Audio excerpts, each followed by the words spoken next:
Halo, selamat siang. Ya, saya senang untuk berbagi pengalaman kesaksian saya pada kesempatan hari ini. Eh, Semalam saya banyak berkomunikasi, berdiskusi dengan kakak saya. Kami membicarakan tentang hal banyak ya, termasuk juga dengan dokter, seorang dokter yang dia menyatakan tidak ada COVID, tidak ada corona. Ya, semua pasti tahu. Dokter ini juga akhirnya dibawa ke ranah hukum, tetapi tidak berapa lama dia akhirnya dilepas lagi. Nah, ini tentunya menjadi suatu uh, keanehan atau apa ya, suatu hal yang tidak lazim karena sudah jelas-jelas dia menimbulkan hal-hal yang membuat panik ya banyak orang, karena dikatakan tidak ada corona, tidak ada covid, dan semua alat-alat, masker ataupun obat-obatan dan semuanya katanya barang-barang setan dibuang aja. Ya, tapi ya tentu saja tidak semua orang mau percaya begitu saja ya, walaupun ya tentunya ada yang percaya, ada yang mendukung. Tapi ya pada akhirnya dia dilepas lagi, tidak tidak tidak dilanjutkan proses hukumnya, hanya mungkin diawasi ya. Saya kurang paham masalah hukum, tapi yang jelas kakak saya itu banyak ya berbicara panjang lebar mengenai hari-hari yang sulit dewasa ini. Dia tanya bagaimana Semarang, ya Semarang ya begini, aman-aman saja, tapi tetap saja tiap hari ada orang meninggal karena covid ya, karena memang pandemi ini begitu hebat ya. Yang jadi perbincangan kami semalam itu kok ini terjadi begitu tiba-tiba dan shocking ya, mengejutkan banyak orang. Tiba-tiba itu mewabah secara luar biasa cepat sekali dan akhirnya menimbulkan kematian, termasuk juga kematian orang yang saya menjadi panutan saya selama ini ya, selama 11 tahun ini. Dia adalah pembimbing rohani saya yang luar biasa. Oh ya, saya belum banyak menyinggung tentang dia ya, karena baiklah, di video kali ini saya akan mengapa saya mengagumi beliau ya, almarhumah, bahwa saya pertama dulu sewaktu awal-awal mengenal dia, saya tidak menduga ya kalau dia adalah orang yang seorang pendoa syafaat yang begitu luar biasa ya. Karena apa? Tahun demi tahun kami bersahabat, saya bergaul dengan beliau, saya semakin memahami bagaimana beliau itu dan bagaimana perasaannya kepada masyarakat yang belum mengenal Tuhan Yesus ya, dan bagaimana passionnya dia itu ya. Itulah yang diinginkan sebenarnya dari Tuhan Allah kita ya. Anda bolehlah sebut ya Adonai Elohim Yeshua Mashiach atau Tuhan Yesus Kristus, is up to you. Nah, bahwa seperti Rasul Petrus dan juga rasul-rasul yang lain itu serupa. Mereka itu tidak terus menjadi ingin supaya mereka terkenal, dipuja orang, ingin naik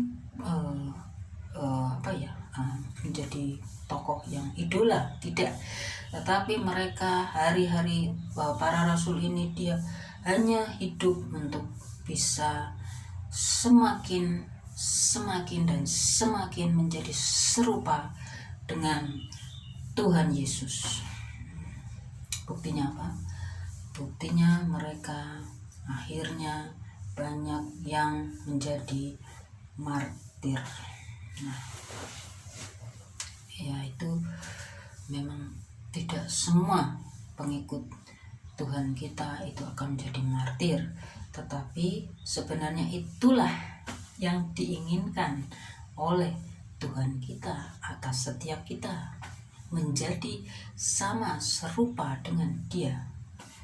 Ya, jadi jangan berharap Anda akan menjadi seorang penginjil atau hamba Tuhan yang sukses, diberkati luar biasa dan terkenal. Lalu dikenal, siapa itu? Oh, itu kan pendeta A. Oh, itu evangelis B. Oh, itu hamba Tuhan C. Wah, mereka hebat, karunianya luar biasa, mempunyai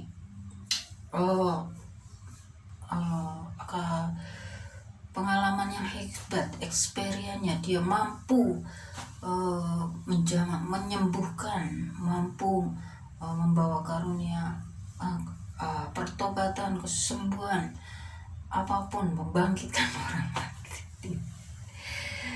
Ya, akhirnya yang jadi terkenal bukan sosok Tuhan kita yang memberi anugerah itu, tapi mereka.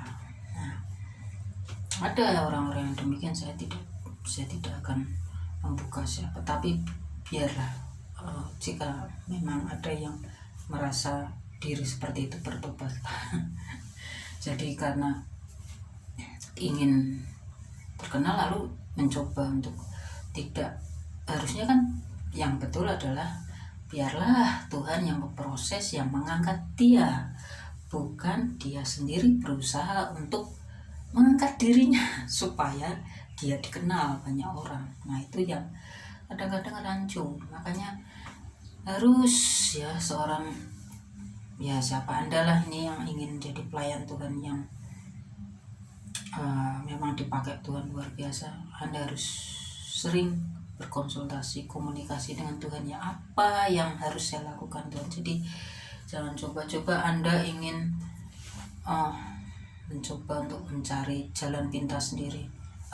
Saya biar cepat terkenal, saya kan punya karunia, jadi saya bagikan.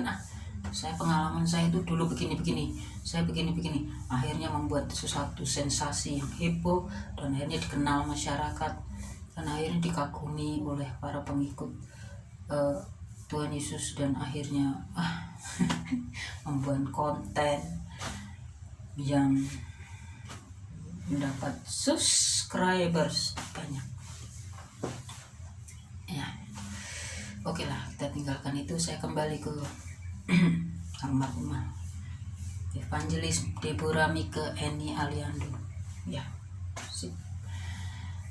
saya tahu memang secara duniawi atau keluarga, dari sisi kalau kehidupan pribadinya mungkin memang masih ada yang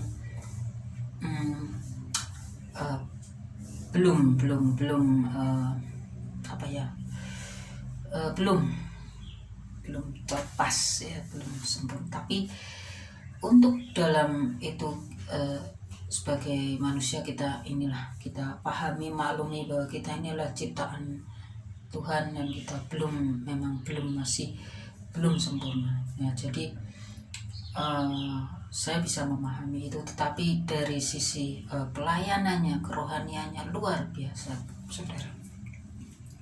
Dia itu berdoa jika mau hujan, dia bilang banjir, pasti banjir. Nah, ini ada pendoa yang aku juga, wah kamu jangan ngomong banjir, nanti banjir beneran. Jadi karena apa, yang pendoa ini takut karena rumahnya selalu banjir kalau hujan, saudara. Jadi dia akhirnya ngomong ke mentor saya ini dengan Bumi ke ini, Mik, kamu jangan ngomong banjir dong, nanti banyak. Itulah salah satu contoh hujan. Lalu juga saya tahu dia pelayanannya, dia dengan timnya, pelayanannya itu kemana-mana, sampai dia pernah mendaki Gunung Semeru, sudah pernah, dan dia bertemu yang macam-macam, maksudnya dari dunia lain. Lalu dia untuk melayani untuk supaya tidak terjadi tsunami di pantai selatan, tidak terjadi gempa bumi di suatu tempat, tidak terjadi apapun ya dimanapun ya di Indonesia ini. Hanya dia tidak perlu, kalau misalkan jauh ya dia tidak perlu sampai ke situ. Memang dia pernah ke Papua, ke Ambon, tapi juga jika urgent sekali misalkan di Ambon mau ada tsunami, nah dia cukup berdoa juga. Kalau memang dia posisinya tidak di Ambon, dia posisinya di sini, di Semarang, ya dia akan berdoa dari rumahnya. Dan dengan serangkaian doa ya tidak terjadi. Luar biasa bukan? Berarti Tuhan itu luar biasa, saudara. Ya, jadi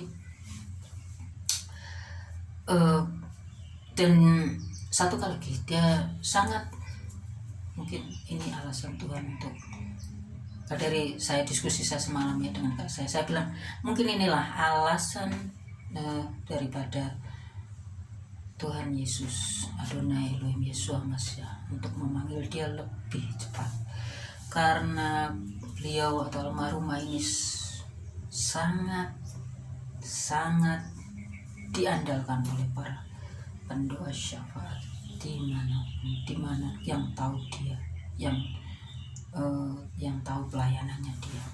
Saya tahu itu dari manapun pasti, bahkan dia pernah bercerita, beliau almarhumah, bahwa ada juga pejabat negara, ada juga pejabat pemerintah yang meminta dilayani oleh beliau almarhumah ya.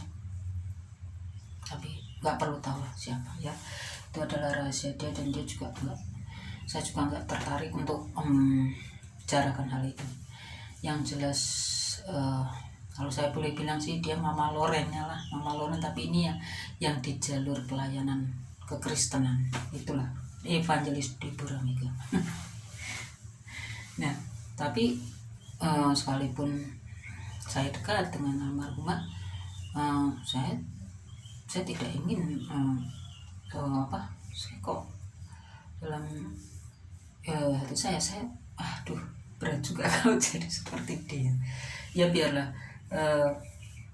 Tuhan yang menentukan apakah nanti bagaimana ke depannya. Tapi yang jelas saya tidak seperti dia. Saya belum, atau Anda jangan terus menduga bahwa terus saya ini dia mentor saya, terus saya seperti dia, saudara.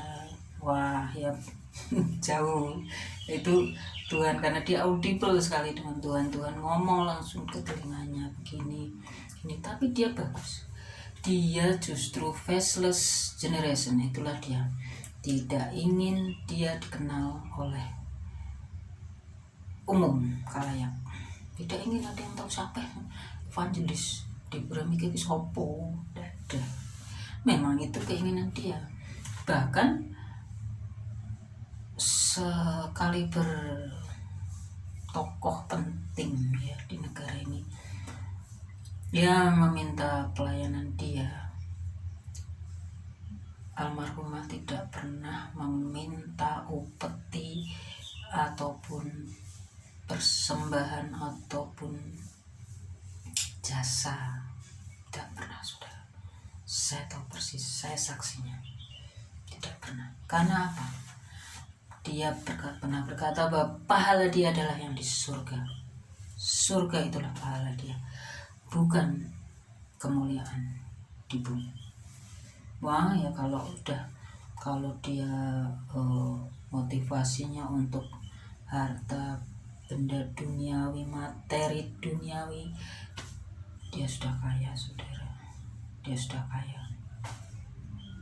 Tapi itu tidak dia lakukan. Nah itulah pada saat ketika hari dia dipanggil perfect.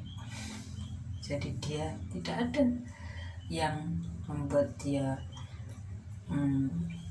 mengecewakan Tuhan, karena memang dia pure melayani Tuhan apa adanya, dengan pengakuan bahwa semua karunia itu adalah pemberian daripada Tuhan, bukan karena kuat dan hebatnya beliau.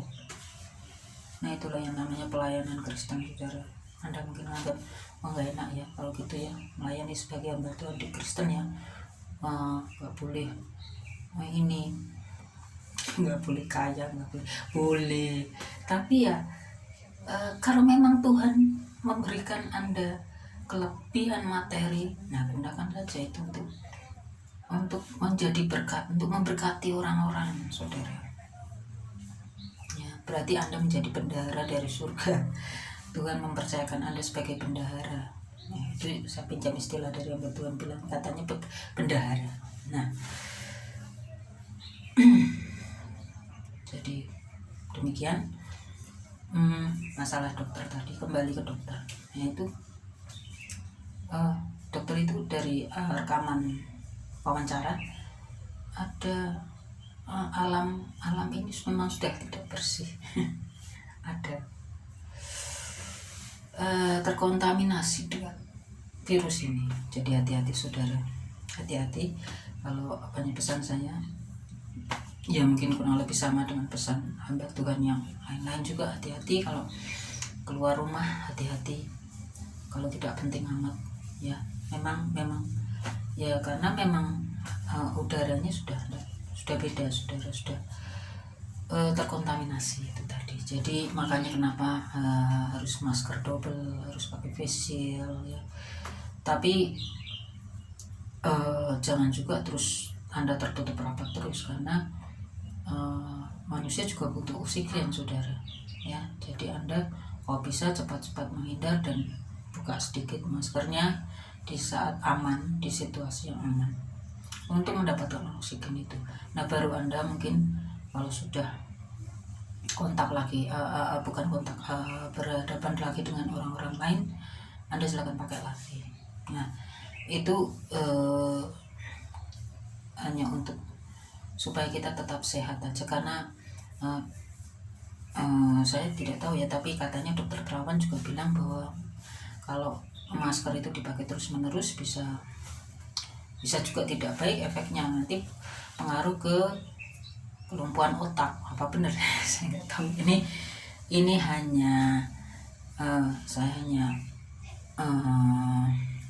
menerima nasihat daripada kakak saya ini, bahwa katanya demikian. Nah kakak saya nggak mungkin ibu saya kan.